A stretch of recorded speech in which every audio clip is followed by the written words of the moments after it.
Nash and Waylon Jennings proved that outlaws often spoke the hardest truths. For a generation, their songs weren't entertainment. They were life itself. Real heartbreak, real love, real loss.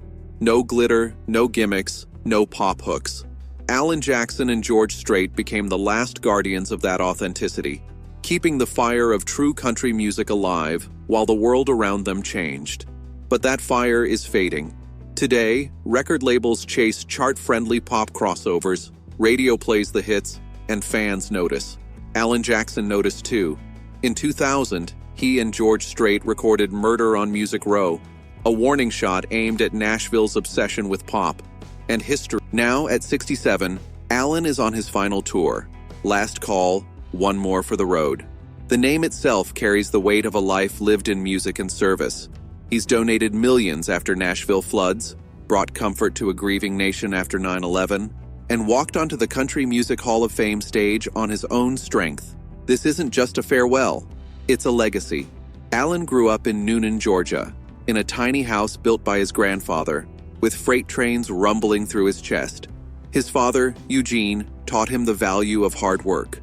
Church became his first stage, and singing gospel hymns showed him the power of a voice that could stop people in their tracks. By his teens, Allen had taught himself guitar, learning by ear, calluses forming where perseverance met strings. No connections, no guarantees, just a burning need to play. Denise, his greatest supporter, believed in him long before anyone else. Together, they carried the torch of true country through every storm, personal or professional. Allen and Denise were high school sweethearts, married in 1979, never imagining life beyond Newnan. Denise took a job as a flight attendant to support Allen while he played local honky-tonks, a decision that would change everything. In the mid-1980s, Denise spotted Glenn Campbell at Atlanta Airport, the voice behind Rhinestone Cowboy and Wichita Lineman. Most people would freeze. Denise didn't. She asked, "What does Allen need to do to make it in country music?" Campbell handed her a card. "Have him come to Nashville." That single moment ignited a journey they could never have imagined. Allen and Denise arrived in Nashville with almost nothing. He worked the mailroom at the Nashville network while his demos gathered dust. Rejections piled up, money ran thin, but Allen kept writing, and Denise kept believing. Eventually, Arista Nashville took a chance, and his debut album Here in the Real World climbed the charts. When Don't Rock the Jukebox hit in 1991, it wasn't just a song, it was a statement. Allen drew a line in the sand against Nashville executives chasing pop trends. Songs like Chattahoochee, Drive, and Gone Country struck a chord because they were unapologetically real, relatable, and entirely Allen. Allen's career numbers are staggering. 35 #1 singles, 75 million records sold, 2 Grammys, 16 CMAs, 17 ACMs. But what made him unforgettable wasn't statistics. He never pretended to be anyone else. Jeans, cowboy hat, songs about real life. He was one of the fans, and his audience trusted him for it. Fame came with a price. The early years of touring strained Allen and Denise's marriage. He was unfaithful, betraying the woman who had risked everything for his dream. The separation was public and painful, yet their marriage survived, not because of Allen, but because of Denise. Through faith and forgiveness, she found the strength to heal, eventually writing It's All About Him, a testament to letting go of pain and finding peace. Tragedy struck again when Allen's youngest daughter, Maddie, lost her husband, Ben Selectman, in a boating accident just a year after their wedding. Allen stood beside her, powerless against grief no amount of fame could ease.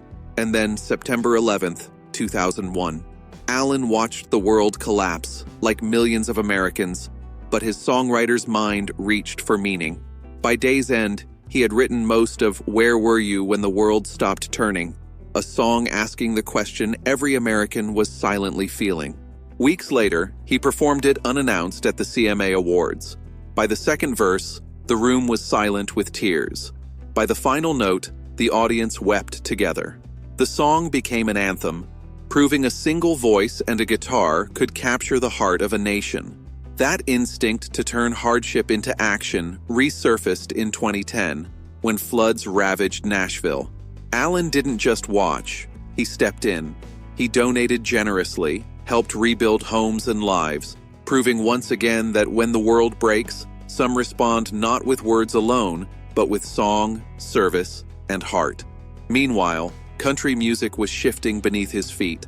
By the early 2000s, pop, rock, and even hip-hop crept onto the airwaves.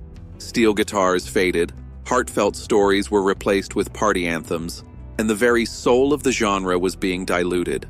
Bro country ruled the charts, while true traditionalists like Alan and George Strait found fewer stages willing to hear them. For millions, Alan Jackson was more than a musician. He was a mirror of their lives. Small towns, Sunday church, honest work, and simple values. When the radio was flooded with songs about beach parties and fast cars, they felt invisible. Alan could have chased the trends, added electronic beats, or softened his sound for airplay. He didn't. He stayed real, sometimes at the cost of exposure, winning the devotion of fans who still believed in genuine country music. Long before his own diagnosis, Alan had already felt the cruel shadow of Charcot-Marie tooth disease, watching it ravage his father's hands, the very hands that had taught him dignity and discipline. CMT would eventually reach Alan too, a silent reminder that even a career built on precision, heart, and honesty is vulnerable to forces beyond control.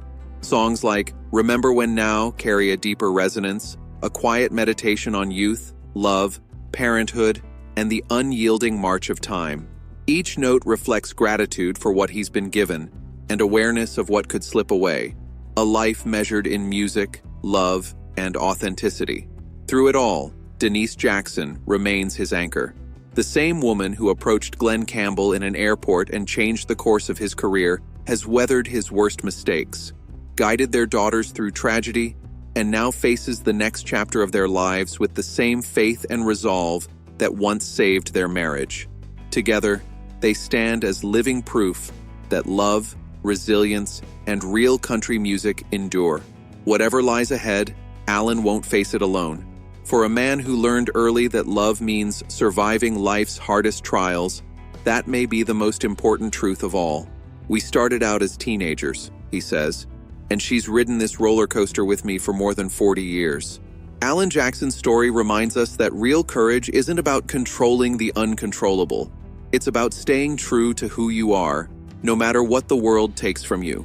Thank you for watching, and remember, the best country music, like the best lives, is the kind that tells the truth.